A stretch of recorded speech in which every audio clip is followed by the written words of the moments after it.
Ayan ayan yung kaganapan sa birthday ng aking anak. 2 years old. Aking anak, dito namin ginanap ang birthday party sa utol ko. Ayan, so tulong-tulong kami para may raos at kita paano may handa rin kaming konti. Ayan, so ayan,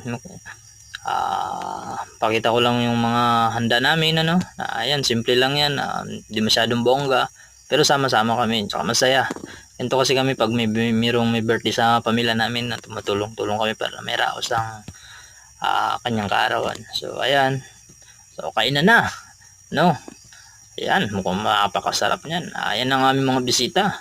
At ito naman ang aking anak na may birthday. Ayan, si Jason Ray. Regala, kamukhang ng papa niya. At ang aking asawa, ang ubod ng silusa. Ayan, punta natin yung mga tropa natin. Ayan, kakantaan sila. Enjoy kayo dyan mga friends.